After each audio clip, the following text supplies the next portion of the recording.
Welcome to the JBs Powercast, where we talk about industry news, events, performance parts, trucks and accessories, shop talk, and we'll even do a little bench racing.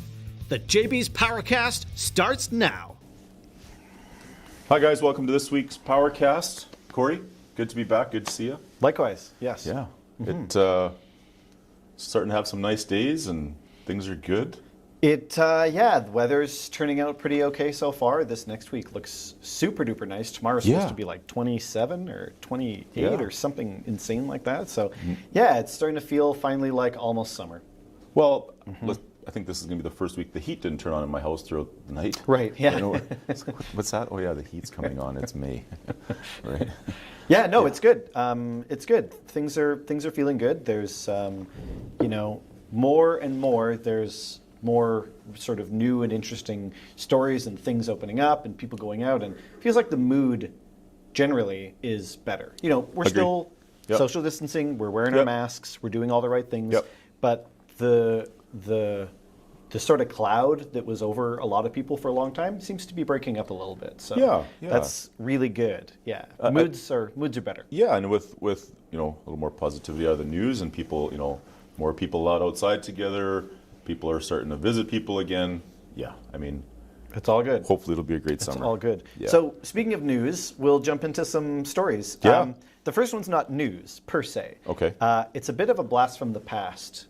An article that our dear director and creator sent me about a concept car that, as soon as I read the title and I was like, what the hell is this thing? And then I looked at it and I know that I had seen it before, but it's one of those things I totally, absolutely forgot about. And I think everybody else did. So this is a Mercedes concept from the mid-90s. 1995, they debuted it, or they had it at the Geneva Auto Show. Okay. It's called the VRC, the Vario Research Car. So the thing about this is, and I'll sort of I'll bring it back at the end, why it seems a little bit more relevant today all of a sudden. Okay. The whole idea was, this is a car that had interchangeable finished bodywork. So you could change the body style of the car on the fly. So, oh, wow. Yeah. So hear me out. So it had 4 different body styles. Okay. You had a full sedan. You had a pickup, which is more like a ute, right? Yeah. You had a 2-door convertible sports car. Right. And then you had a wagon, like a full wagon, all on the same base car. But the rear section and the body panels would come off and would interchange. And not like work, like detach, take off, put the other one on, like you would take a roof off a Miata or something, right? Really? Yeah, but all 4 different styles. So the base vehicle is the 2-door. That's the base vehicle. Right. It's compact 2-door.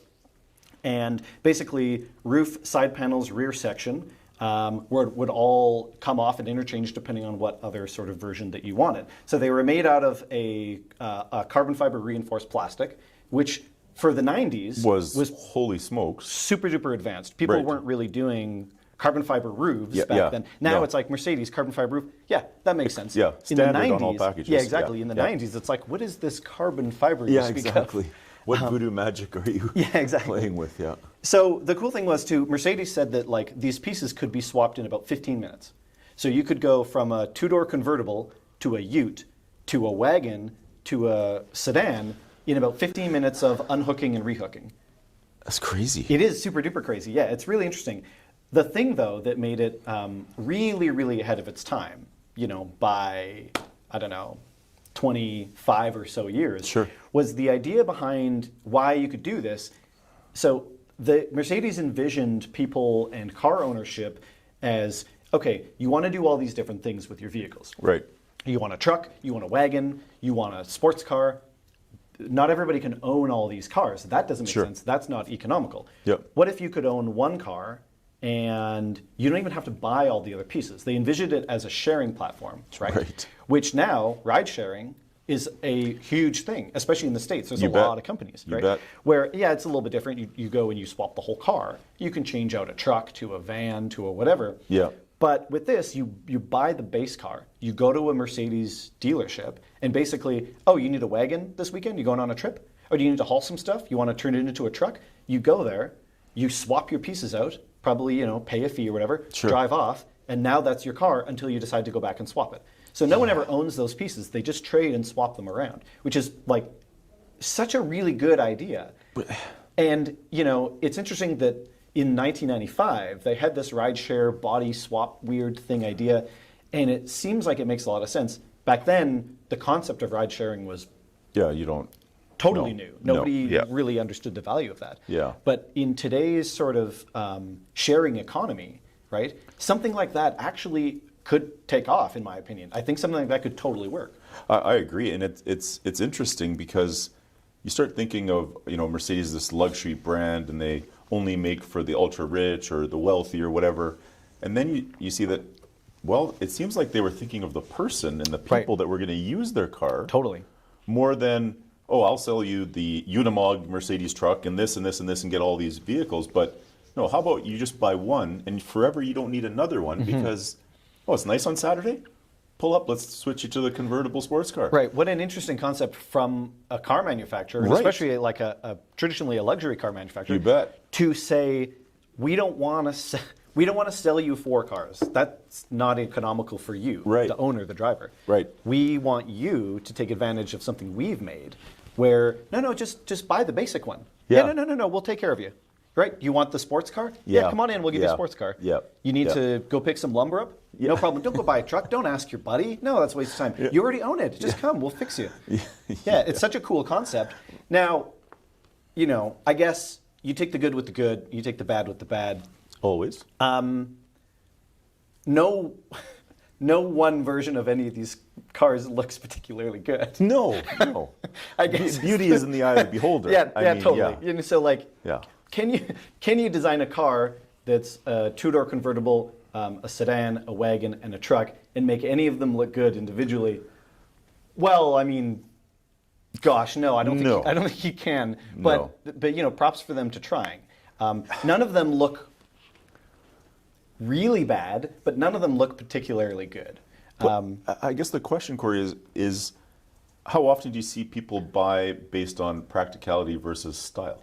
Well, you know, and that's a good point. And this car embodies practicality Of course it does. over Of course really it does. anything else. Yeah. You could have bought an S-Class Mercedes and had the ultimate luxury car of the time. Totally. You know, the used car salesman, you know, the S500 or whatever, and that's the cool car. But I think today, when you look at some of the vehicles, I think you and I have brand preferences when it comes to vehicles. And of course. This looks really good to us, and other ones go like, why would you pay money for that? Right. But those ones that we say that why would you pay money for that, to somebody that's the most practical thing they could own, and it works, it's functional, and it makes a difference in their lives. So I spent the money on something that works for me, where you and I would spend the money on something we look in the garage for 4 years and never touch. And you know, and it is a factor with everything. You know, even like it's always a consideration, unless you've just got cash laying around and you purely want something that looks good and is fun, and like you know, kudos to those guys. I get that. I've been there. Yeah. But at the same time, I feel like 99.9% of people that go and buy a car absolutely play the game of like, okay, what looks good? Yeah. What's the price? You know, how useful is it? Yeah. What do I get for my money? And this, like, the idea behind this car really sums all those up. There's no way that you could get more for your money than something that is all those types of cars. Anyway, it's a really cool concept. You know, will anybody ever try anything like this? I don't know. It's hard to say. But I feel like in today's sort of sharing economy, it's the only time when it would really actually take off and work, right? Yeah, I agree with you. I mean, now, you know, the sport utility almost encompasses that without changing the body parts, but it's your off-road, your camping, your towing, your sporty, because it has some horsepower. Like, they've done it, but just more on the inside of it and in the powertrain, as opposed to, hey, pull the roof off and put this on or whatever. It is sport utility world. You're absolutely right. Ride sharing on top of it. You want to make friends, own a truck is the slogan, right? Like exactly. It's crazy, but it's cool that in 1995 they, you know, engineers and designers are like, let's build a car that's the best thing somebody could ever want to buy, right? And never have to change it again. Yeah, right? Exactly. And like, and not only engineers, but like, you know, decisions were made in that company where people said, yes, this is a good idea. We want to sell this car. Right. Yeah. You know, yeah. Mercedes. Surprises. Well, I wonder what. Seems to be ahead. It's funny, like you look at that from the 90s and it looks very 1995. I wonder what, a 2025 version of that would look like. How far we've come in engineering that, I don't know, maybe you could make that look good. Well, you probably could, just with the technology alone, with the computers and the design things that you can use. It might look... Wonder if you could actually pull that off, where the convertible and the sedan and the wagon all, kind of actually look pretty good.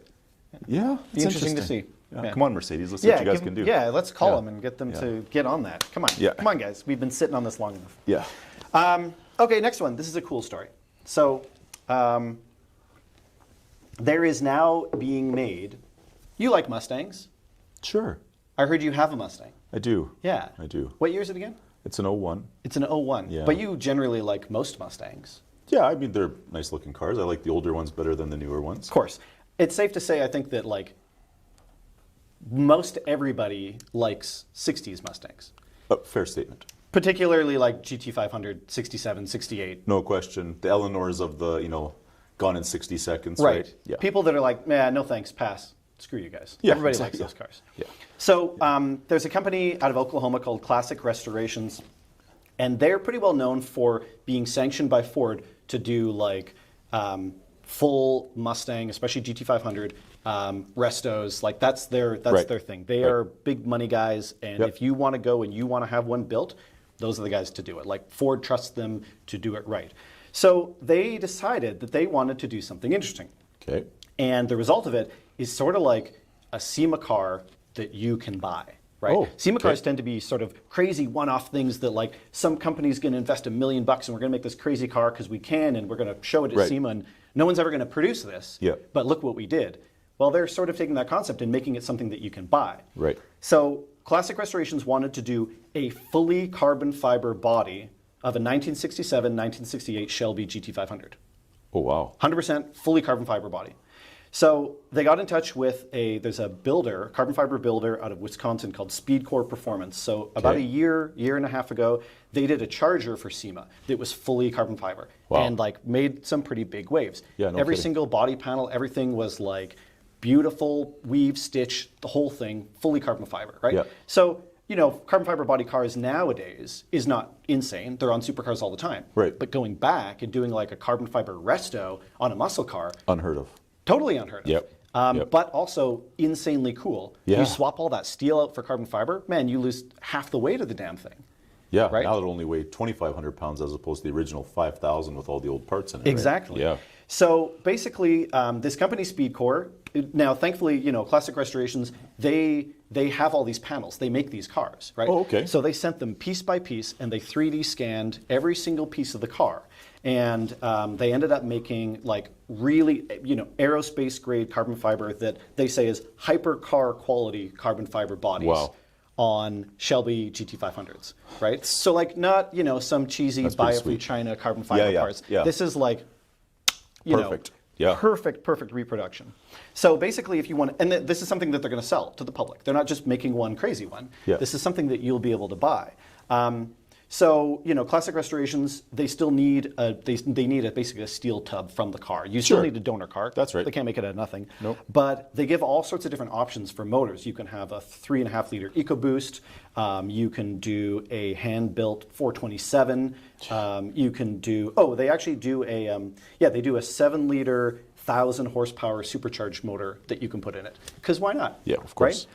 So now obviously a steel Shelby GT500. Yeah. Not cheap. No, especially if it's in good shape. Exactly. Yeah. Not cheap at all. So, they're sort of expecting the base car to come in about $214,000. Yeah. You can add some paint on that carbon fiber for another $50,000 to $60,000, which is the cost of a nice car otherwise. Yeah. But I mean, if you're that guy that wants that carbon fiber classic Shelby, how many of those will you ever see? Maybe one. Maybe. If you go to SEMA or if you're at some exotic car show. Exactly. But now you can say, there's those guys, they'll just 100%. stroke a check. Yes, make it for me, please. Yes. Give them 6 months, however long it takes, and now you have a full carbon fiber body Shelby GT500 with, whatever friggin' motor you want in it. Oh, 100%. Yeah. And it's cool because, there's lots of those guys, I think. I totally agree. It's not like a super weird small niche. No. There's No, a lot of guys no. that are willing to spend a boatload of money on these cars in particular. You know, you see them go at auctions at like Barrett Jackson? Yes, Yeah. Barrett Jackson. Guys will spend crazy money on The original. right on the original or like on pretty good ones. Yeah. Right. Yeah. It's, you know, I think at times, you know, as Canadians and Northern Alberta, and, you know, sometimes we think, oh, 215,000 is a lot. But when you take a whole country like Canada, but then move to the U.S., where there's 400 million people, well, amongst those 400 million people, there's a lot of guys that will absolutely stroke a check for 250 on a car without even Thinking about breaking it. a sweat. Sure. Like it's if I wanna do it. 5% of those people can afford it, that's a lot of cars. It is, and for sure there's 5% that can do it. You know Yes. what I mean? So it's cool because a full carbon fiber car, like you said, is typically like the hypercars we talk about. Yep. But this is a GT500. Right, and it's sort of, you know, taking, you know, there are some cars that will never, ever die, and Nope. here's a great example. Agreed. And so it's taking something like that, you know, will really live on. Its legacy Yep. is infinite as far as we're driving cars and remember what course. they are. Of course. And now it's sort of like, it's taking it from this sort of pure thing that's like, hey, this is how it was then, Yeah. to like, this is how it can be now. If they were to reproduce that car, Yeah. and not a retro like the Mustang No. or whatever, but here's the exact replica in a carbon fiber. The question now with the abilities of 3D scanning, are they going to do a Charger, you know, the General Lee Charger? Are they going to do 69 Camaros that, you know, like the iconic, like you said, the ones that'll just Sure. The ones never that everyone go away, wants anyway. right? Yeah. The ones everybody had as small cars and ones you see in the movies, right?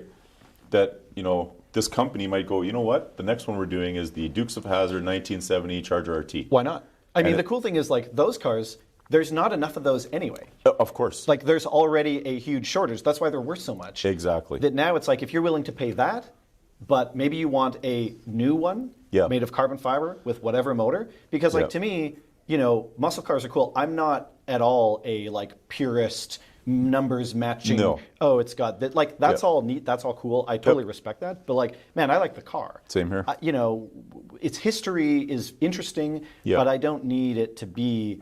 I don't need the stamp of what factory it came off of and who owned it at what time. No, And I'm with you on that. Yeah. cool, but like, man, it's just a cool car. Yeah, yeah. And I mean, rewind 50 years ago, when these cars came out, you know, the Charger RT, the 67 Mustangs, the Camaros and all that, they were just cars. Yeah. If I told my grandfather that, hey, you know that old Charger that you used to have that, you know, I'm sure my dad threw up in the back when he got sick as a kid, somebody's going to give you $100,000 for that one day, he'd have laughed for days on, yeah, right. Yeah, exactly. You know, it's just a car. Why would you bother, right? Like it's, Yeah. but hey, but Here we like are. you said, the ones that aren't going away, sky's the limit on carbon fiber, which is real cool. Totally. Real cool.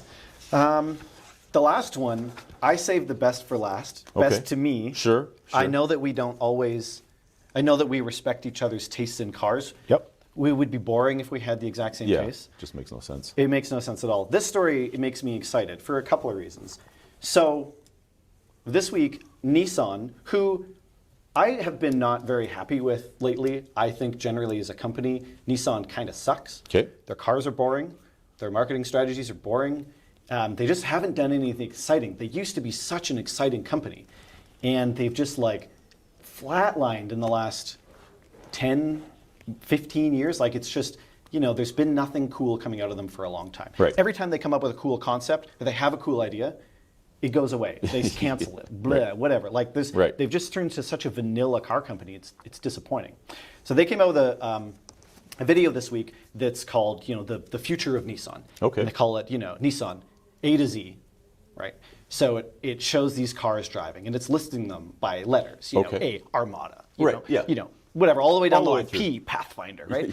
And then finally, and obviously, like the whole thing is just a very convenient way of pointing everybody's attention to the last letter. Of course. Which is Z. Yep. And we get this silhouette of this car, and it's a new Z car, which they haven't talked about at all. Right. People are like, the 370Z is Yep. fine, but it's kind of a joke to buy a brand new one. Yeah. In all honesty. Yep. For Yep. what it's worth, for what you get today in 2020, man, that car ultimately, like, when did that platform, the 370 is the same platform, the 350, That's that right. car came out in 2003, four, something like that. Yeah. Like, man, that thing is ancient. Of course it is. And the motor is fine at best, Yeah. but it's the same motor that's in their it's that, was friggin' it- minivan. Yeah, Like, it's, the VQ35 or yeah, whatever it was. all right, like, fine, yeah. cool, I In guess. 03, 04, it was like, hey, 280 horse and my Z, I'm pretty good. Right, 280, or yeah, like 280, 6-speed. All right, that's Yeah, kind of neat. yeah. And then, you know, fast forward however many years later, and it's like, oh, it's the same car? Yeah. All right, fine. Yeah, it looks okay, but Yeah. it's like it doesn't get that excitement that it used to. I'm with you, Corey, because I looked at the original 350Z and I was like, hey, cool car, 2-seater, sports car. Right. And then when the 370 came, I was like, oh, you kind of give it a little steroid injection. A little bit. Little fatter, little Yeah, body lines looks changed. a little better, and still the same thing, though. still the same thing. Still the No. same transmission. You know, Yeah. you went up a smidge in displacement. Exactly. A Exactly. not noticeable smidge. No. So this new one is probably going to be called the 400Z. Okay. That's the rumor. So there's a motor that they put in the Infiniti Q60 Red Sport, which is their sporty coupe. Yep. That's a 4-liter twin turbo, thank God, Right. V6. Yep. That does it make a boatload of power? It's 400 No. horsepower, but that's fine. 400 horsepower in that kind of car, Is- that's okay. And That's we're- where it needs to be. Yeah, and we're talking refined horsepower. We're talking good mid-range power. We're Absolutely. talking, you know, it's not a drag car. It's not a. You could probably track the car though. It'll have suspension that's Guaranteed. superior in advance, but it is from 1,500 RPM to 6,500. Probably the smoothest revving, best thing you're going to get. Absolutely. Yeah. Yeah.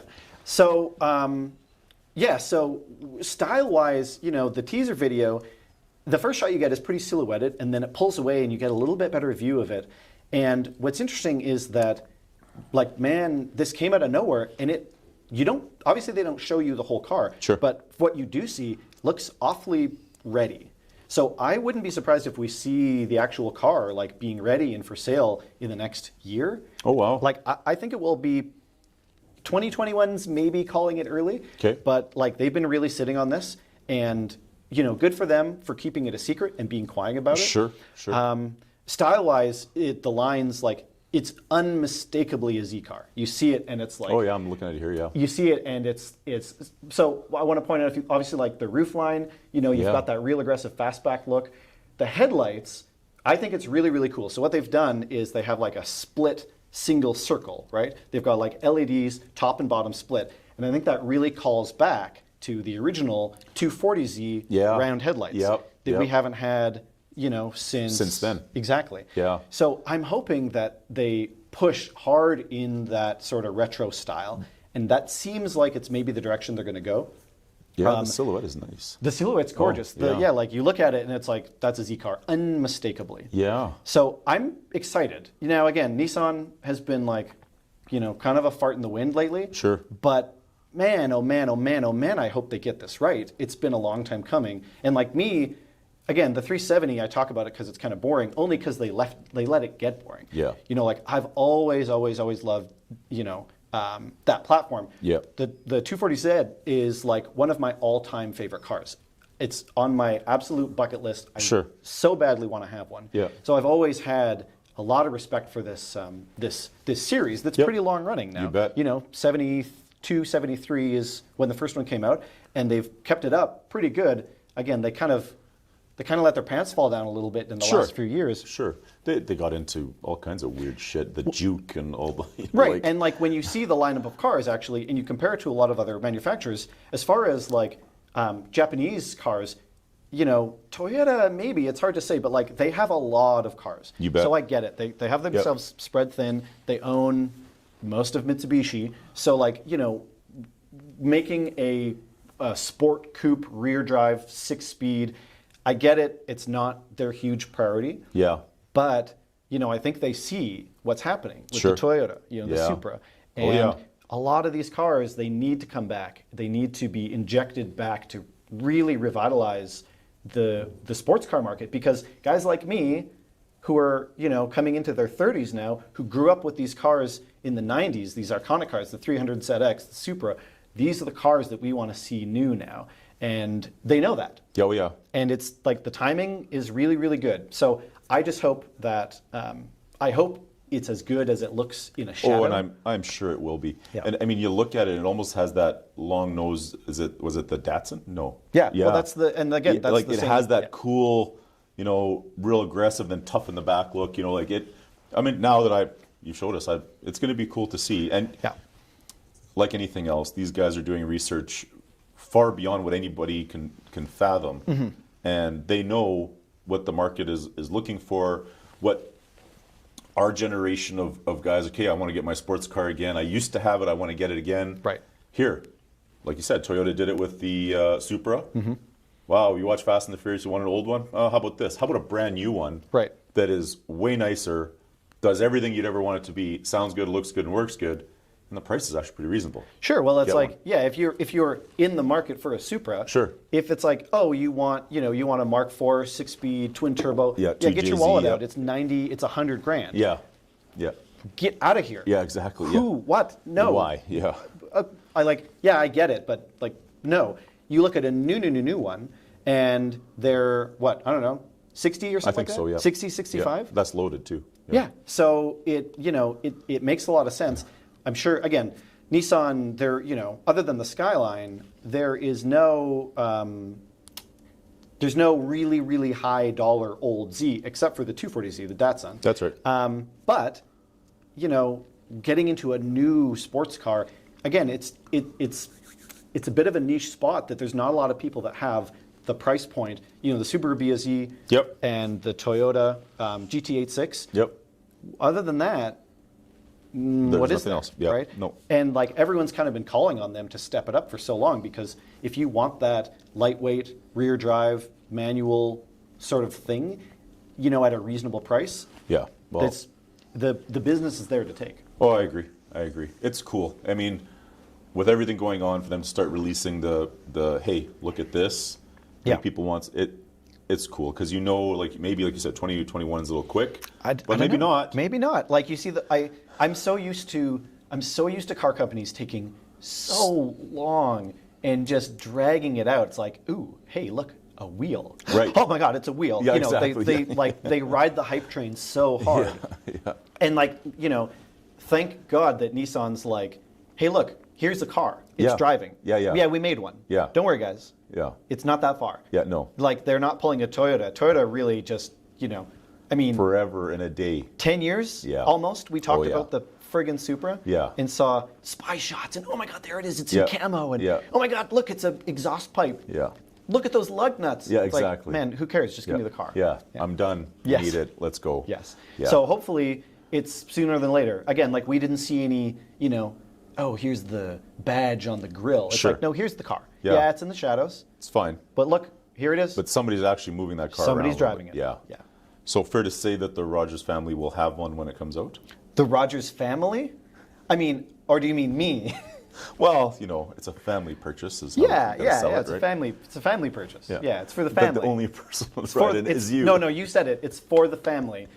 That's my story, and I'm sticking to it. That's Yes. generational financing. It's always Right. good. Absolutely. I'll definitely teach my son to drive the sports car. 100%, because he's going to be the one that's going to be paying for it, because that's how long you're going to finance it for. But it's exciting. It's cool. Yeah, I hope we see it soon. I think it'll look great. It sounds like it's going to have the right motor. I know it's going to have a 6-speed in it. Yeah. It's got the right ingredients. It's going to be a nice race, sports car. Yes. Yeah, not race car. Not a race car, sports car. Well, that's fine, because not all of us race. Some of us just want to... Race on the street. Yes. No. Bad. Yeah. Drive enthusiastically. Very well said. Thank you. Drive enthusiastically. That's what I'm going to tell the cop the next time. Right. I wasn't racing. I was driving enthusiastically. Yeah. Yeah. Yeah. Stop resisting, sir. Okay. That's about all that news. I had. So I think we're probably going to take a quick break, as usual. And when we come back, you have a special interview. Yeah, with Bryan Barlow from Edelbrock. That's right. You see the box here. So we'll see you guys in a minute or so, and we'll have Bryan on the line. Awesome. Thanks, guys. Chances are a K&N cabin air filter will not stop you or your passengers from getting the coronavirus. But a K&N cabin filter is electrostatically charged in order to protect you and your passengers from harmful molds, bacteria, and foul odors. Go green with K&N's washable and reusable filter with easy installation, and they're pre-treated and ready to install directly into your factory cabin air box. It has a 10-year, million-mile limited warranty and is the last cabin air filter you'll ever have to buy. Shop the largest Canadian inventory of K&N filters at JB's Power Center in Edmonton and Calgary at the guaranteed lowest prices, or shop online at jbspowercenter.com. You expect the absolute peak of performance from your vehicle and your motor oil. Royal Purple synthetic motor oil with Cinerlec exceeds the toughest industry standards, with 6 times reduction in engine wear and 2 times greater protection against oil breakdown. Royal Purple is available for daily drivers, high-performance street machines, high-mileage vehicles, diesel trucks, and motorcycles. Protect your investment with the oil from the synthetic experts, Royal Purple. Available at all JB's Power Center locations and at jbspowercenter.com.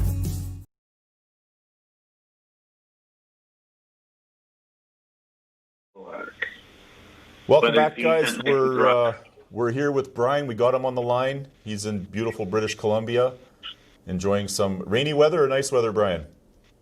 It's very nice out right now. It's around 70 degrees, and sun is going to try and come out. Lots of cars out already, so that's great. Looking forward to it. It looks like we're going to have a great weekend. Right on. So let's get right into it. Let's talk Edelbrock. Before we get into fuel injection and superchargers and all the cool stuff, just give us a quick overview of the merger with the Comp Performance Group. And how that's going, and what your thoughts were when you heard the news, and where you think the company is going. Well, truth be told, the company is always going onward and upward. The CPG merger was absolutely fantastic news. Always been a huge fan of the products and the offerings. Marrying the two companies together just makes all the sense in the world. It's such a great addition to the IOP family. Looking at, the future, it opens the doors to expand offerings. Now we've got complete A to Z coverage within the family. Yep. Comp's always been a fantastic group, always built great quality products. The Edelbrock Comp fit is absolutely perfect. I don't think we could have had a better partner. So looking forward to it. I think it's going to be a great deal. That's awesome, and I mean, you're absolutely right. From our end, from the JB's Power side and Dick's Performance and things like that, having two groups such as yours and the Comp Group together, it's exciting to see find out what's coming down next, right? Because you both do things very, very well, and now you get to test them together to make more power. And in the end, that's kind of what the most important thing is, right? Absolutely. It expands our crate engine offerings. We can exceed, right now we currently offer up to 800 horsepower. The boys at Comp are very, very talented. They have a lot of, years in the industry of pushing the envelope. It is really nice to see different additions. Looking at the Coyote products, the camshaft offerings, pairing them up with our superchargers, looking at the way that the world is moving.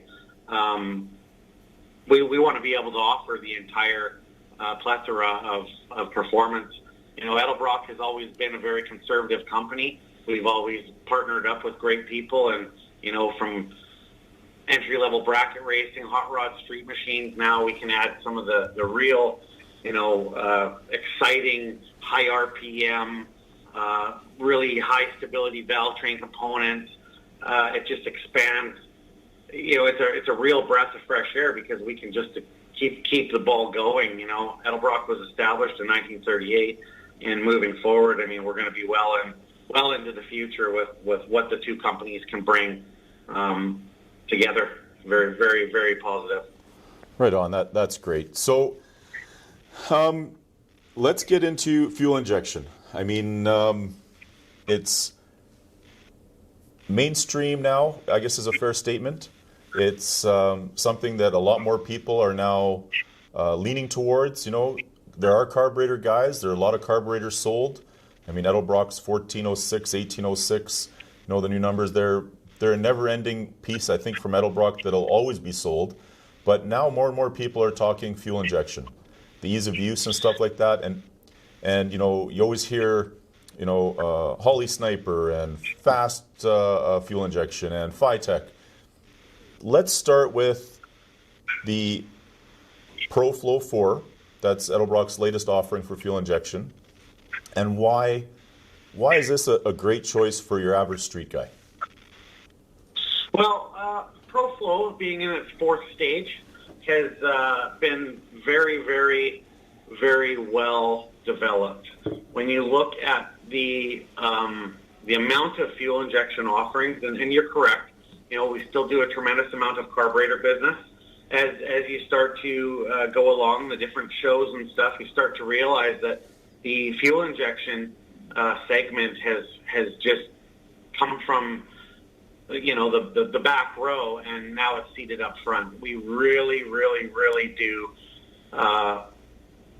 entertain 50 to 1 on a carburetor these days. And with all of the different offerings and all of the different self-tuning fuel injections and all of the throttle body styles and everything else that's out there, Edelbrock has continued to solidify the fuel injection in a very, very straightforward manner. The biggest part of it is when we started to look at intake manifold designs and how a 4-barrel throttle body affected, a hot start or a cold start. A dual plane could have different sort of temperatures between left and right cylinders, and we really wanted to keep going with the multi-port EFI.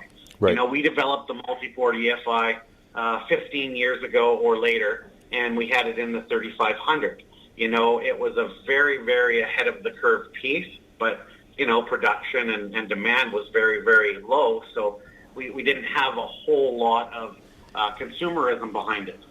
Fast forward to the later part of the 2000s, we started to see 4-barrel throttle bodies that were essentially electronic carburetors, and although they work well, they still required quite a bit of tuning. Right. So then you start to implement the self-tuning side of things, and of course, every vehicle is different. You have different hood clearances, you have different engine compartment configurations, different manifold designs, and we started to realize that the way that we were going with a 4-barrel throttle body, we could just implement a way better strategy with multi-port. And when you look at today's vehicles, we have just followed what the OEM is doing. And, by going one injector per cylinder, we've developed our own single-plane manifold. Because we build our own throttle bodies and we develop our own manifolds, we can now increase the height under the throttle body and maintain a single-plane manifold. Okay. And we can shorten the height of the throttle body so that the overall hood clearance, in an 81 Corvette or something that's very tight, can now have a single plane and EFI. The other thing that we do differently is all of our Pro-Flo 4 systems start with a base calibration. Our base calibration is a very accurate VE or volumetric efficiency table that we have developed in-house over the years on our dynos. So the difference between our self-tuning fuel injection and maybe the competition's is ours starts out with a base map. And if you select a small Chevy or a small Ford or a small Pontiac, Pontiac, you end up with a spreadsheet that is inside that Pro-Flo 4 that if you ever lose power, if you ever have a dead battery, we don't lose the left side of the brain. It doesn't have to start completely from scratch. It knows that it's a 350 cubic inch motor with a 220 duration camshaft. We very, very quickly will the Pro-Flo 4 settle in on fuel trims. You could install this piece and within 30 minutes, it is running down the street at 3 to 5% correction. Oh, wow. It is very, very, very accurate. It's very smooth. because we utilize our own proprietary distributor, there's no need for a CDI box. There's no need for, any sort of distributor modifications. You just plug and play, set the motor, to top dead center, install the distributor, input your calibration strategy, and you hit the key, and within minutes it's idling smooth, it's not fouling spark plugs. It really is state-of-the-art, and it really is working well.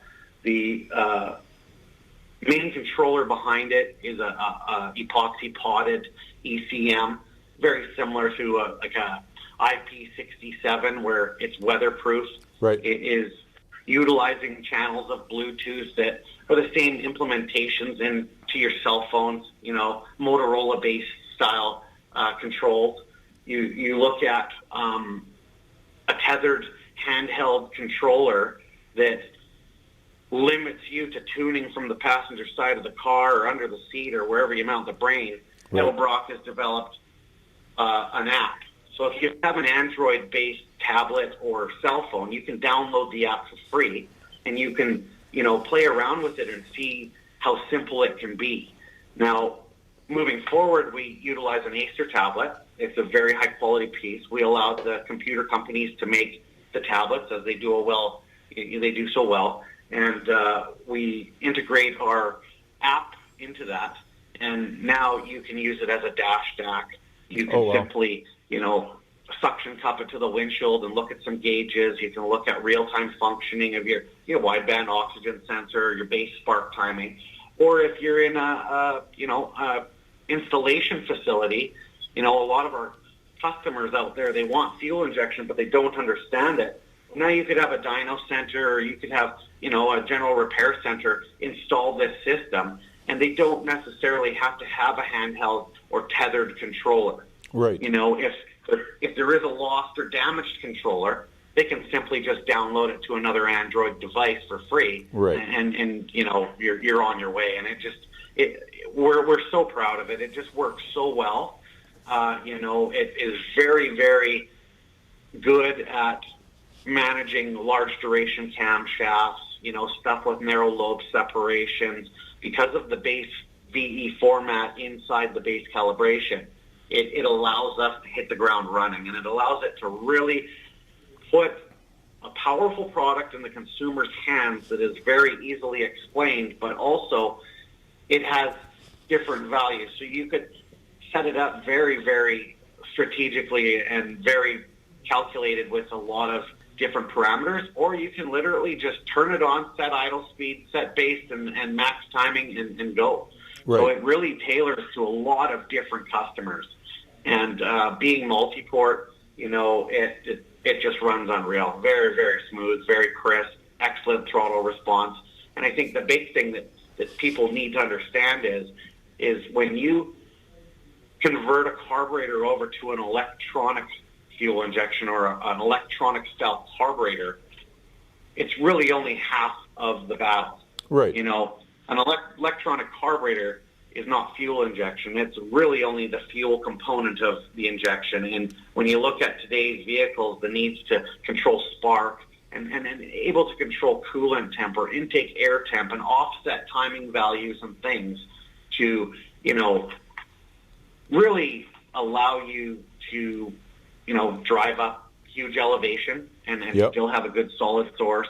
You can cold start it in the dead of winter, whether you be in BC or whether you live in Mexico. It's a very, very great piece, and we're very proud of it. So, Bryan, are there horsepower limitations to the Pro-Flo 4? Well, right now the Pro-Flo 4 is offered with 29-pound, 35-pound, 42-pound, or 60-pound injectors. Okay. It can be run at 43.5 PSI or 58 PSI. So right now our horsepower cap is simply based around 825 horsepower. Okay. But as you increase fuel pressure, now it's able to run a 2-bar map sensor. We can now enable a boost up to 15 pounds. The power limitations in calculated fuel still right around 850, 900 horsepower. Yep. By the time you really expand it, I could see it go much higher. But right now we're rating it at 825 naturally aspirated horsepower. Wow, that's cool. And what about power adders? Provisions in the system for power adders? Right now, we've left the power adders out of it. Obviously, we do allow for superchargers, so you simply just update your base operating file to let it know that it's going to see boost. As far as nitrous and stuff, we have had customers that are running a small plate or a small fogger system. That is going to be injected after the fact, and of course, enrichment is going to be controlled by the fuel nozzle in the nitrous plate. Yeah. We do have plans to expand it down the road, but with this Pro-Flo, we really wanted to target that consumer who had that 55 Chevy that was looking to make it drive better and run better. We've made this system so that it can drive around the world and be zero hassle. There is definitely now our sister company, with the Fast XFI and all the different stuff that the boys at Comp are doing. We can now really branch off and keep the Pro-Flo, very conservative, and then we can allow, the street outlaws to run the Fast XFI and really go far. I mean, sure. This day and age, power management is unbelievable. I mean, 10 years ago, if we would have had a conversation that there's people with small block engines making 2,000 or 2,500 horsepower, we would have laughed. Yeah, for sure. And this day and age, it's extremely common to see 1,000+ horsepower. We feel that those customers, they're going to follow suit. They're still going to use our manifold. They're still going to use our fuel injection. They're still going to use the parts that we manufacture. But we've really limited the Pro-Flo 4 to the end user who's looking at, streetability, repeatability, and overall longevity. It is really, it's designed to be a forever piece. Right. Yeah, and that's what's nice about an investment, that the idea and the engineering behind it is that you're buying it once and it's going to work for you for as long as you have your vehicle, and you're can advance it and up new updates and just keep going with it. Fuel supply, pretty standard. I know you mentioned fuel pressures, but either an in-tank or inline pump that can handle the 40 or 50 pounds of pressure. Nothing special there. We have you covered. We do a universal fuel system, which is a rail-mounted fuel pump. It comes with all of our Russell lines, hoses, fittings, everything that you need. We also have a really cool piece called our fuel sump. And the fuel sump will actually convert a 5 to 6 PSI mechanical source into a small nylon fuel cell. And inside there, we have a high-pressure pump feeding the rail. Okay. The flexibility of our fuel system is we've left nothing on the tip. Like, we've got it completely covered. We can do returnless. We can do a return style. We can go after the fuel sump. There's endless possibilities with it, and it really does work well. You could use it vacuum referenced, or you could use fixed fuel pressure. As long as your existing system is a minimum of 43.5 PSI, a lot of cases you're starting to see, guys implement Corvette-style fuel filter from an LS1 and a factory-style fuel line to it. So it gives you a lot of flexibility. That's cool. So yeah, let's touch a little bit more on fuel systems. The can style. So you have a mechanical pump. You want to switch to a Pro-Flo 4. So you don't have to change the mechanical pump, because you can add the canister, I guess I'll call it, in that is a high pressure system that'll take your 4 to 6 pounds, turn it into 40 pounds, and you're not changing anything. Correct? That's correct. You're still going to have to look at the mechanical pump as being able to manage your program.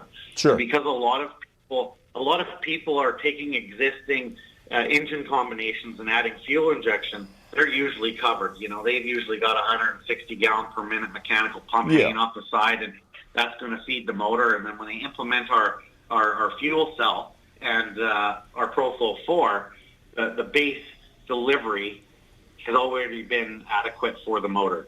But yeah, existing fuel pumps, if it can supply the motor that we're converting to EFI, it will fill that sump, and then inside the sump is going to be 255 liter per hour Walbro style pump, Right. and it will keep that fuel flowing smoothly. Nice. So, got a customer here. They're pumped about the Pro-Flo. Any other complementary items you would suggest, or what a customer should be looking at to complete their Pro-Flo upgrade? Well, the nice thing with Pro-Flo 4 is you open the one box and it has everything that you need in it minus the fuel system. So we ship the system complete. There's no CDI boxes or jumper harnesses or anything else involved in buying that kit. The only thing that you may encounter is if you're looking at, a 700 R4, you may need a throttle linkage adapter for the TV cable. Sure. Looking at any sort of accessories around it, the base function is included in the box. We've left the fuel system out of the box because every car has a different tank and every builder has a different idea of where they want to place that fuel pump.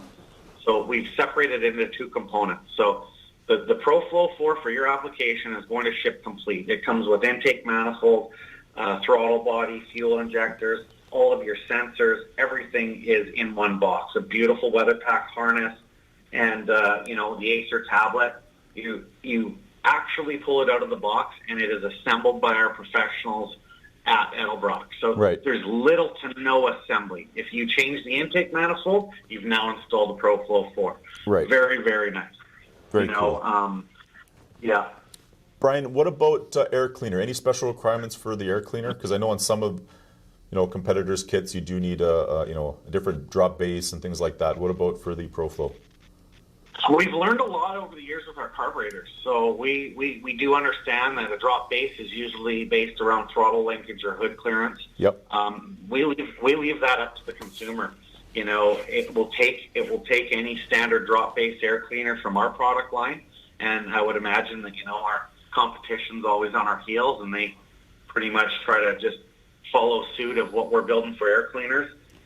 So we've had a long run of having to deal with different carburetors underneath our air cleaners. Yep. So we've constantly evolved to adapt. The nice thing about our Pro-Flo 4 is that the throttle body is very compact, and the linkage and everything is very tight to the side of the throttle body, so it won't really affect any aftermarket air filter. Cool. What is the typical installation time you'd think on a Pro-Flo? Just so our listeners and our viewers can have a rough idea, on what you think. If we take a basic, CK series pickup, call it a 1985. Sure. Realistically, you would probably be about 3 hours to pull the intake manifold off, put the intake manifold down, run the wiring harness into the cab. Everybody's electrical system is slightly different. I always prefer to mount this stuff inside the passenger compartment. Right. This system can be mounted on the firewall. If you were to do a firewall mounted installation, and your fuel system was already dealt with, you could be in and out of the garage here and driving down the road in, roughly 3 to 4 hours. Right. If you had to rebuild the fuel system, that could be another 3 to 4 hours. So usually these installs, they take a day. Right. And then right. once it's installed, it will fire up. And this is a system, in the past, a lot of people wanted you to, set IAC points and get your IAC counts correct and literally hold your tongue the right way, and you would idle it in the garage for an hour or two, and you'd just have the biggest hydrocarbon hangover. Yep. And truth be told, we don't want you to start it up and idle it. We just want you to get the tools out from under the bay, close the hood, get on the road, and start driving it. And within minutes, it will just feel correct. Right. You'll never see our system unless you have a parameter or, you're uncertain of camshaft duration or idle speed.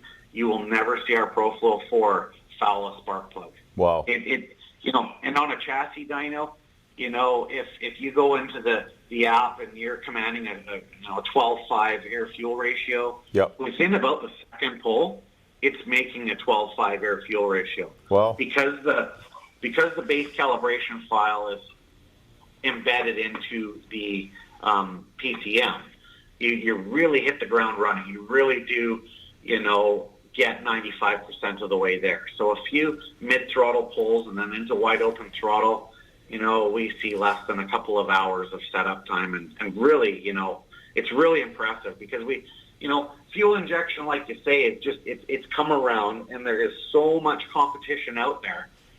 We're actually seeing the second wave of it. And now a lot of our Pro-Flo customers are coming in from another product. They've either bought a product that was a little bit over their head or maybe was a finicky setup, and now the feedback you get from the consumer is just, it's unreal. You want to make friends, you sell Pro-Flo 4. Right. And bold statement, Bryan. I mean, to say that, the goal is that, when you're done, you put your tools away, close the hood, turn the key, back out, and start enjoying it. And it's not going to foul plugs, and it's not going to do all these things. I mean, I think that's what a lot of guys are after. They want that simplicity, and they want the enjoyment once the installation is done. Yeah. Yeah, most definitely. So let's shift over here to Superchargers. I guess right off the get-go here, tell us about the progression of the Supercharger with Edelbrock.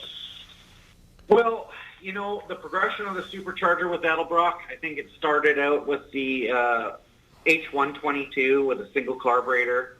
We were going back long before the E-Force brand. Yep. Always been partnered with Eaton for the rotor group. Very, very reliable piece. And then as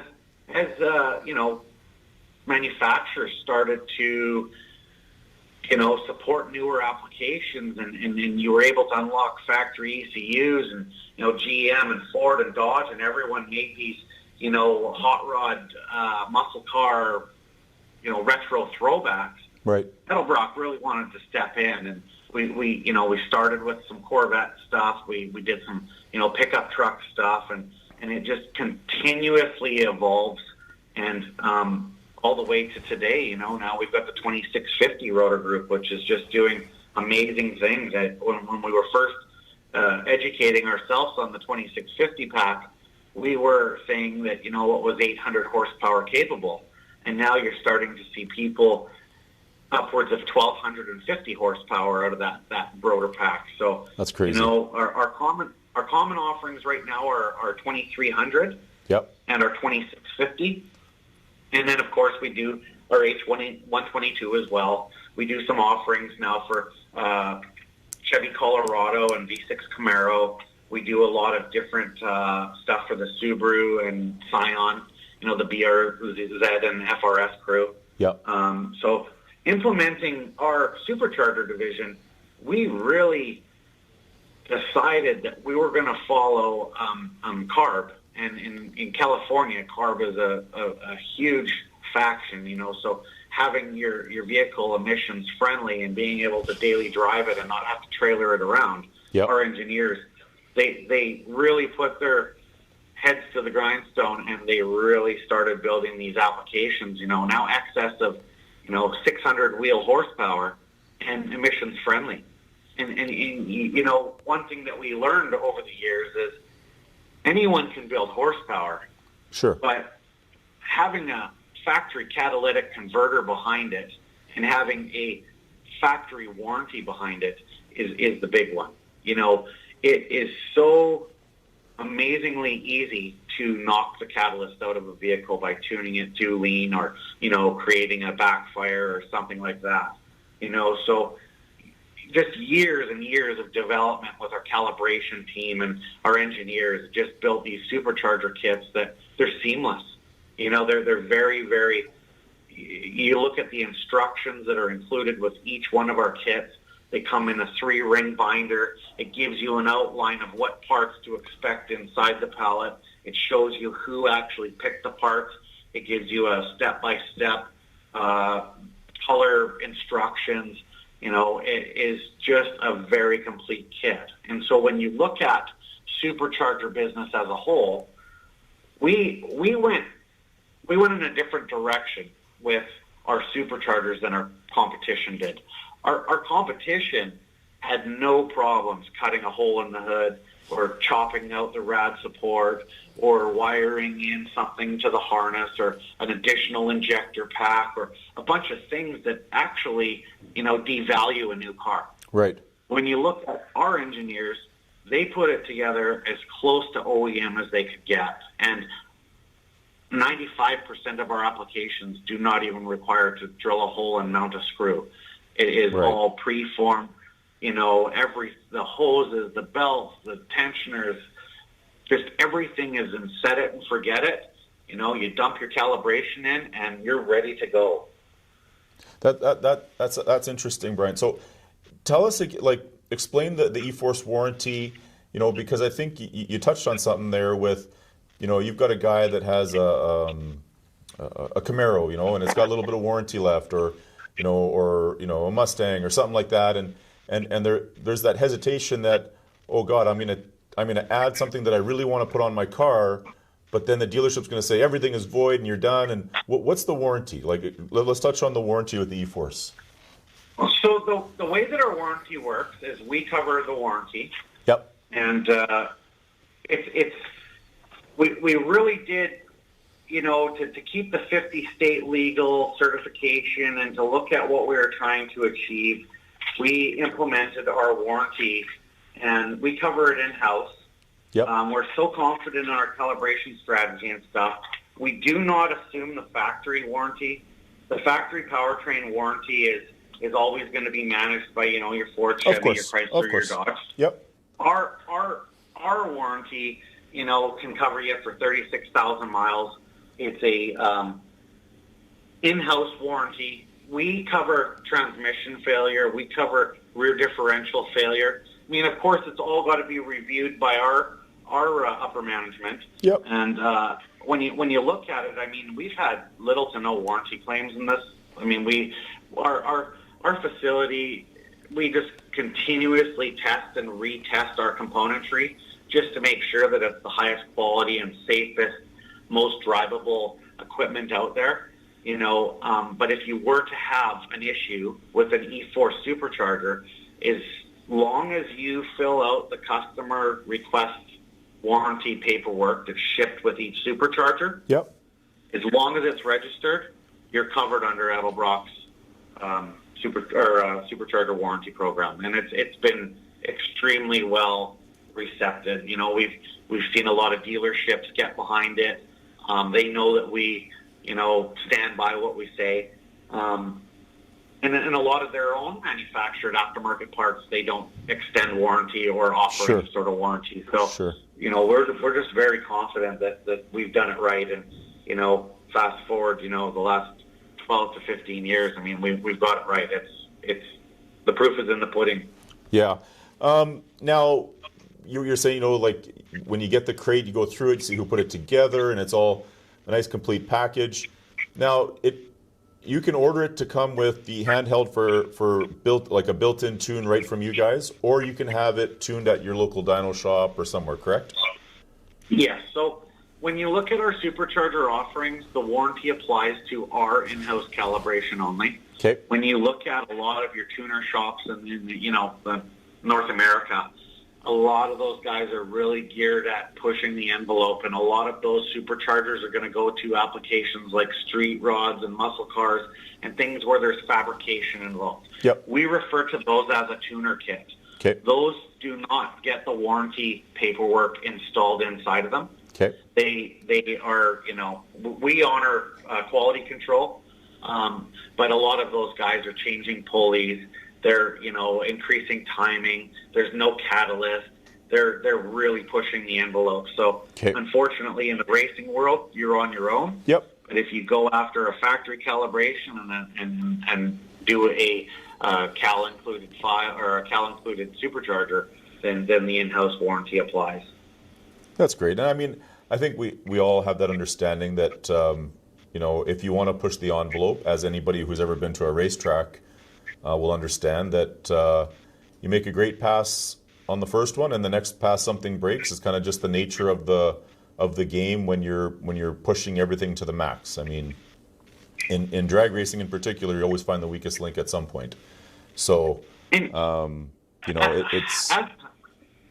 as power levels have increased, you really actually kind of have to take a step back, because we do actually have customers that will buy our, F-150 or Mustang kit. Yep. They'll keep the catalytic converters and everything intact. They'll run our factory calibration and, might run a 12-1. Sure. And then they get on our tech line and they talk to our tech service is second to none. I mean, we've got guys that have been with the company from almost day one. And our tech department is just powered by gearheads. And they will explain to the customer, well, you don't need to turn up the boost to get that car to ET faster. Why don't you get into a set of drag radials? Why don't you look at traction lock? Why don't you? And all of a sudden, now the guy phones back and he's like, off of your base calibration, without tuning, I went to the suspension and the tires, and I was able to get another 7/10 out of it. And Right. just, still my daily driver.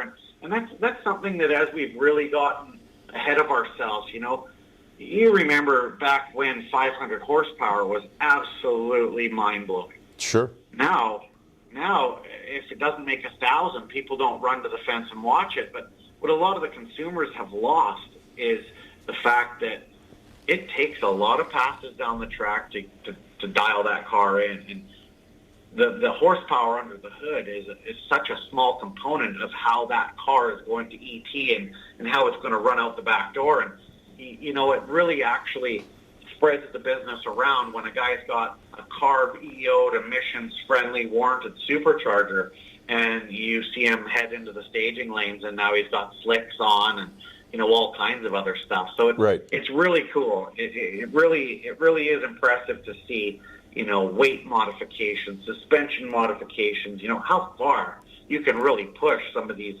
supercharger kits. And with the implementation of the 2650 rotor pack, we've been able to, move forward with our intercooler.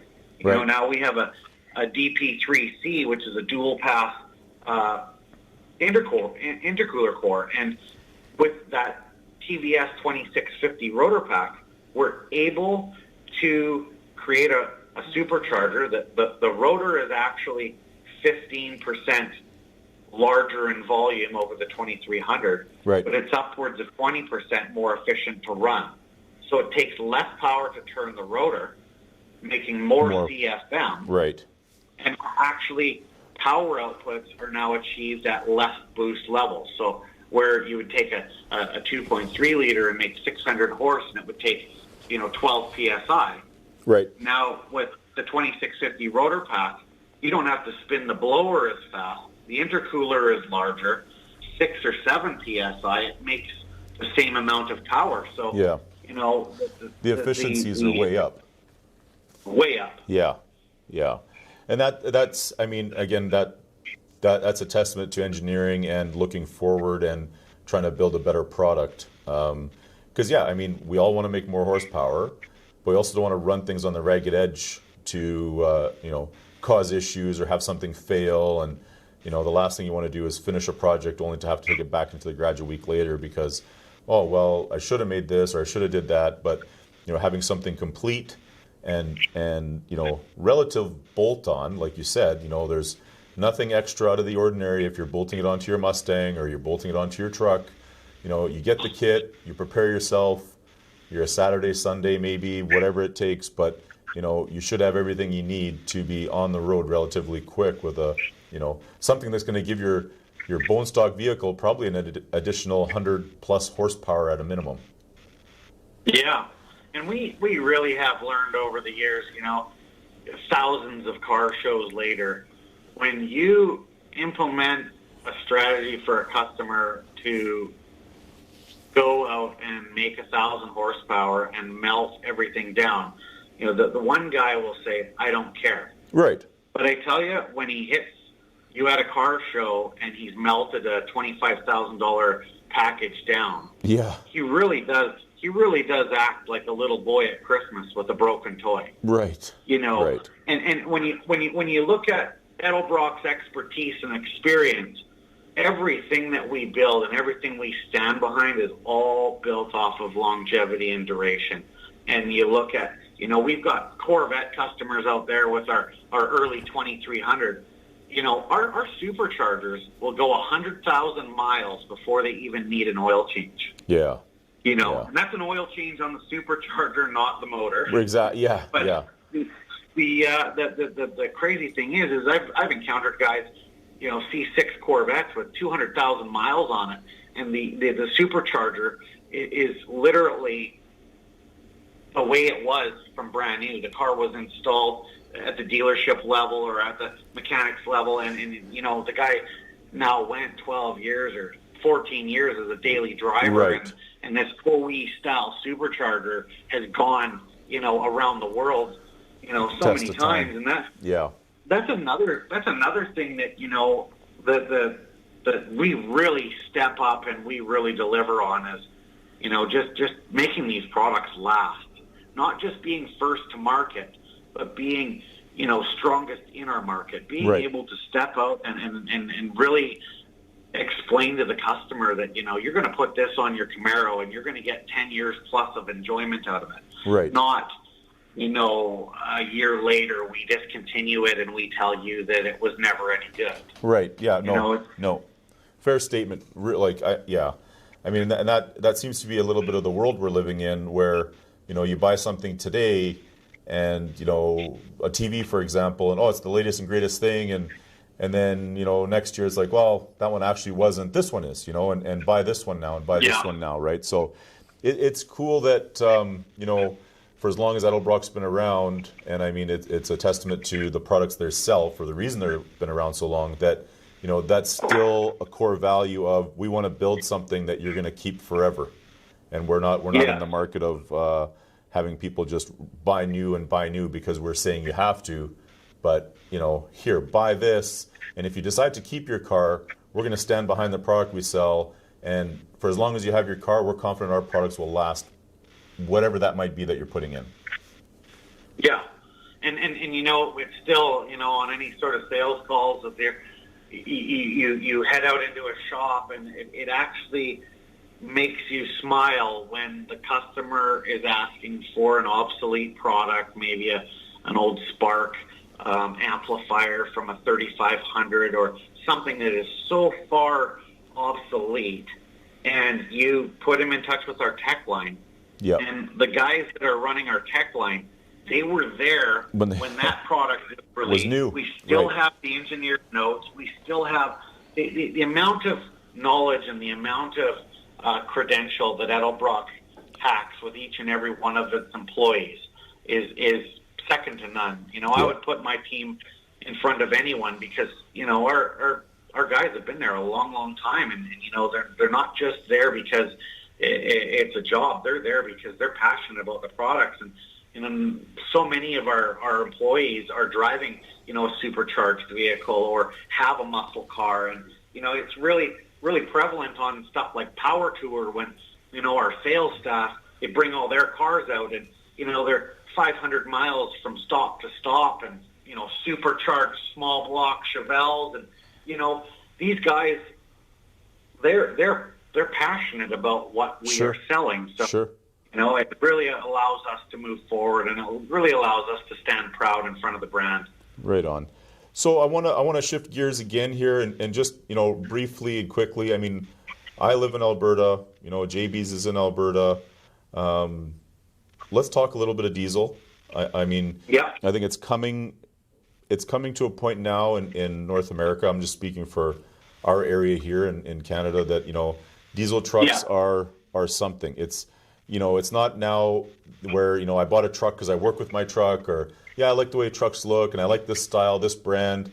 Now guys are looking at their trucks as the ultimate vehicle, and not only can I haul my fifth wheel trailer with it, I can also disconnect it and head out to a street legal and beat some guys in Mustangs and Camaros, and then go back and start working on Monday with my with my regular job, and it's my truck. So give us a little bit of the cylinder head offering right now, I think, for the Duramax from Edelbrock. Yeah.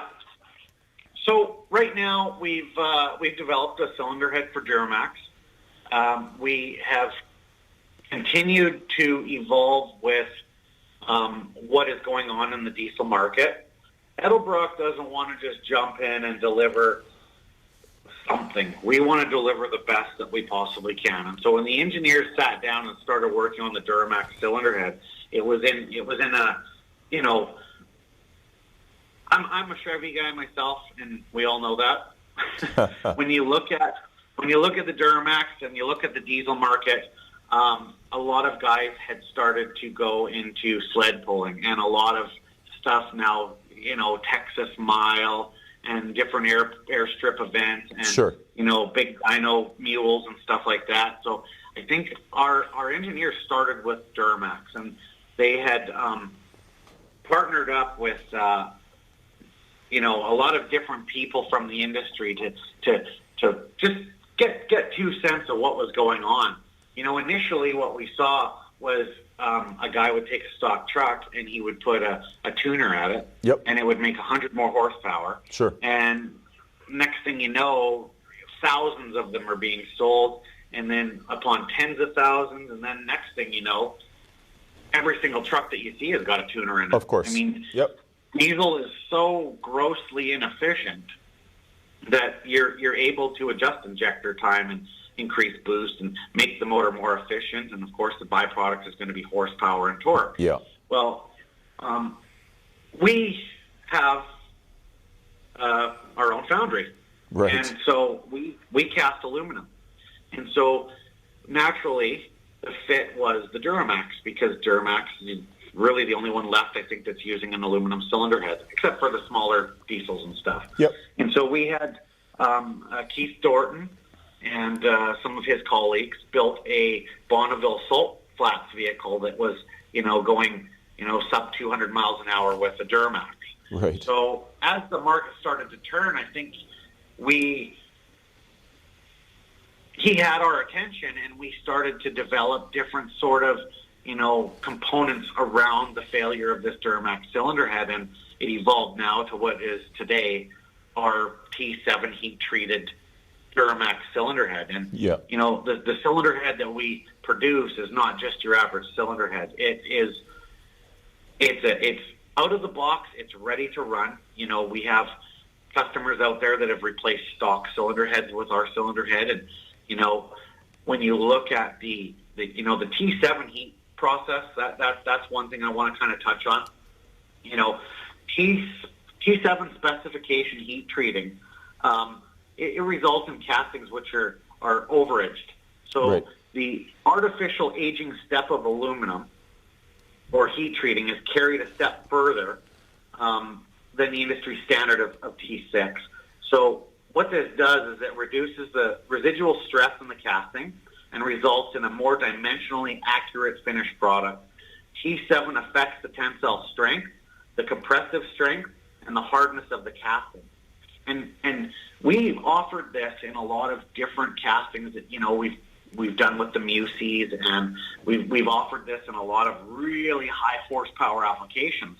But when you implement it into the Duramax cylinder head, it's as close to billet as you're going to get. Right. So Right.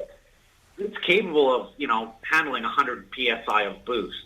You know, we've re-engineered the geometry of the cylinder head so it flows better. You know, we've allowed the a customer to oversize the casting or oversize the valves in it safely. You know, the diesel stuff is so scientific that we do leave it to the professionals. You know, when you want to make 2,000 horsepower, you know, go ahead, do it with our cylinder head. But that secret recipe is gonna lie within, you know, that diesel professional. You know, we just constantly evolve the casting as they, you know, gave us feedback. Right. And I believe that Keith Dorton, you know, was on target to do 250 miles an hour with, Wow. with a set of our Edelbrock heads on a quad turbo pickup. So very, very cool. You know, the evolution of diesel, we're always working on something new. Yep. You know, we constantly get the Ford and the Mopar customers or the Cummins customers looking for a cylinder head. You know, fortunately, you know, they're always in our notes. Right. Most of those guys are working with a cast iron piece, and Sure. because we don't have a cast iron foundry, we've just decided to test the waters with the Duramax, and Cool. it was definitely, like most ideas at Edelbrock, it was ahead of the curve, and in the 2020 year, we're starting to see a lot more movement on it. We're starting to get a lot more feedback, and I think that will open up that'll set the stage for the future of diesel with Edelbrock. Cool. I mean, that's Especially now that we're partnered with Comp Cams as well. Exactly. Those wizards are coming up with new camshafts and valve springs and just so much stuff that really is going to accent our package for our offering. And you're right. I mean, the sky's the limit with you guys working together on getting the most out of not only gas engines, but of course diesel as well. So we got to talk about something else, Bryan. It's time to get into that beautiful car you got sitting behind you. Beautiful Mopar. But there's something wrong with it. Go ahead and tell us what's wrong with your car. It's got a little bit of rust in the right rear quarter panel. Oh, is that? Oh, right. I can't really tell that from the picture. Is that what you're referring to? No. I'm referring to the power plant. Oh, yes. It's got an LS-powered Chevrolet under the hood, and it is fantastic, if you ask the Chevy guy. Right, if you ask a Chevy guy. I kind of think that if you were here in studio with us, that there might be a group of Mopar guys that would be waiting outside for you, but... I would imagine that if I showed up in the studio, I'd probably have a helmet on. Yeah. So, I mean, tell us, first of all, year of the car, how you got the car, and then what drove you? I mean, I know you said you're a Chevy guy, but what was the idea behind throwing an LS into an A-body? Well, to tell you the truth, as a car guy that I am, it was just a dare to be different thing. I had a Fox body Mustang for many years that had a small block Chevy in it. I'm not biased. I love all aspects of motorsport. If it's going to go fast, I'll run to the fence and watch it go by. Sure. What happened really was I had a Trailblazer SS that I was trying to build, 1,000 horsepower, all-wheel drive, family cruiser. Yep. And unfortunately, the transmission and differentials and transfer cases and things didn't agree with my idea. Yep. And so I parted it out and put it back to stock and sent it on to its new family. Yep. And I was in the hunt for a 64 or 65 Chevelle, and a good friend of mine who isn't in the industry, he called me up and mentioned that his little old lady neighbor was selling a Chevelle and I should come and have a look at it. So, of course, I grabbed my keys and my wallet and I went down there to have a look at it. I circled the yard 3 times and asked him, "Where's the Chevelle?" And he said, "It's right there." And it actually ended up being a 1973 Plymouth Scamp. Now, it was an inline 6 car. It had current insurance on it. They had bought it brand new. It was just a regular grocery getter, and the old gal was too old to drive. Sure. And so I looked at it, and I had graciously passed it over. But, after leaving, I started to realize, it's a hardtop. It's got great, interior. I like the bench seat. I like the styling of the car. I've known a lot about Mopars my whole life, so a very lightweight car. Sure. And truth be told, it had some issues in the front end. It needed an engine transplant. I was up for the challenge. I had a bunch of components laying around. Again, just wanting to be different. There's one thing about being a car guy. You got to have a car. When someone comes up and says that they want it, you have to make sure that they can't go out and buy it. Right. So that's where we build it. Okay. It was probably the most difficult LS swap we'd ever gotten involved with because of the torsion bars. None of the parts were made. But putting the motor in under the hood and standing back and having a look, I thought that it fit really well and worked really well. And, it took a couple of years. I had some close friends of mine fabricate it all up and put it all together. And without them, it wouldn't have happened. Right. Like everyone else, you have your Mopar guys that would like to say that they hate it, but a lot of people really get behind it and they really like it. And the product offering around the LS right now has just become the bread and butter. So it's really easy to build, a good performing LS motor. Yeah. Whereas, a 426 Hemi or a Max Wedge, or the castings and the parts that are available are just very expensive. And, out of respect for you guys, I didn't chop up a Hemi Dart. Yeah. It is just a Plymouth Scamp. Right. So it's I guess the question is now, fast forward to now. I know you did this a few years back and it was different. Yeah. Would you now consider, let's say it was this weekend you were going, would you consider the new Gen 3 Hemi and something like this? Or would you still try to be out of the box and for sure. Yeah. For sure. We've got some stuff in the works. The biggest challenge with the Gen 3 Hemi has been the way that it's controlled. Right. Over the years, Mopar has developed a really nice motor. The motor's got great architecture. It makes huge power. It works fantastic. But the swappability of it has been very, very limited. And getting really accurate control of that motor has probably been the biggest hurdle up until now. Right. Now you're starting to see a lot of people get behind that motor. You're starting to see, rotating assemblies, and we do some amazing cylinder heads for it and intake manifolds. And you know what? Honestly, it would probably have been a Gen 3 Hemi just to kind of keep it clear. Right. And you know what? That's another one that we get up early for every morning, is the advancement of that platform. Sure. That motor is going to be our next big thing. I know we've talked about it at trade shows and stuff. You may sell one camshaft a year for it. Yeah. And now you fast forward to 2020, it's moving to the top of everyone's list. The motors are coming up very, very cheap. People are starting to understand them. And now you're starting to see some real contenders with, the Hellcat pieces and all the different, our Supercharger works extremely well. Now you're starting to see a lot more versatility with it. Yeah. And, truth be told, I probably would have done a Gen 3 Hemi. Cool. It's great. So is the car done? Anything else you're going to do to it? Or are you just driving it now and enjoying it and there's no future plans for it? We will do a little bit of street and strip work with it. I really utilize it to showcase a lot of our product offerings. I love to, test out our parts and pieces. Going to a car show and standing in front of a car that works, people love that. It gives you credibility. I've had race cars. They're very, very awesome.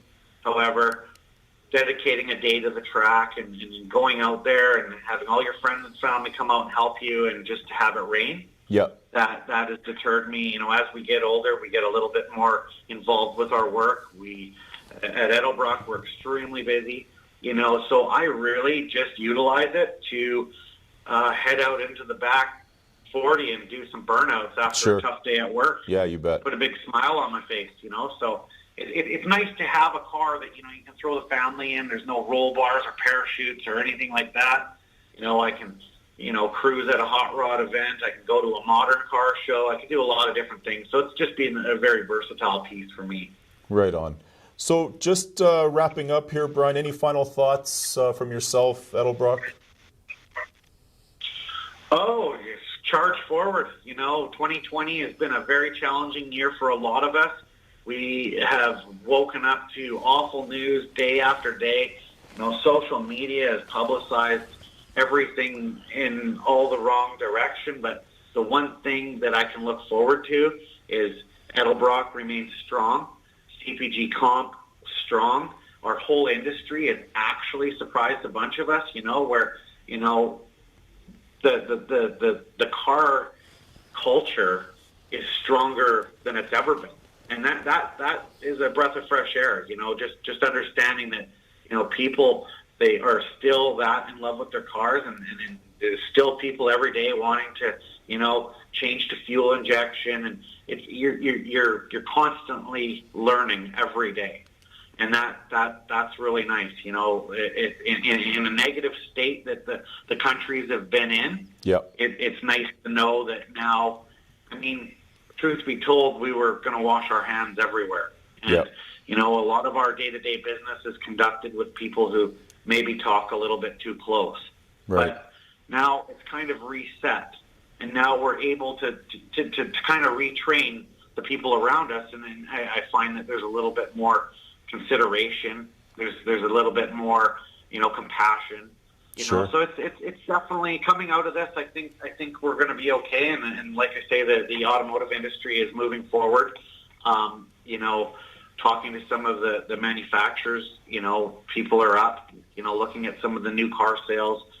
They're going to be building some new cars now. Everything's kind of coming off of hold, and you know, I think we're going to be right back on track, and it's very positive. It's great. Well, I appreciate you taking the time, Bryan. It was awesome, and hopefully see you out soon when everything is kind of back to normal, and we'll browbeat you a little more here, Sean and I, about this LS in a Mopar, because we won't just give it up that easy. I'll bring the car out. There. You and Sean can take it around the block and try and kill it. Oh, I wouldn't. Yeah, well, challenge accepted, I think, on that one. But challenge accepted. Yeah, challenge but, accepted. It does have a Ford 8.8 in the back, and it's a pretty good diff. Oh yeah. Well, yeah, we should stop there before we really get all those guys with the flames and the shovels and the picks to show up here when you're here. But that's why the car's parked inside, so it doesn't get egged. Yeah. Thanks a lot, Bryan. I appreciate it. Thank you, sir. You guys have a great day. You too. Thanks for tuning in this week. We'll see you guys next week. Thanks for tuning in to JB's Powercast. Check out jbspowercenter.com for the latest updates. You can find the JB's Powercast at jbspowercenter.com, YouTube, and Facebook. Don't forget to like, follow, and subscribe. JB's Powercast is a JB's Power Center production and is produced by Stephen MD and Sean Lansman.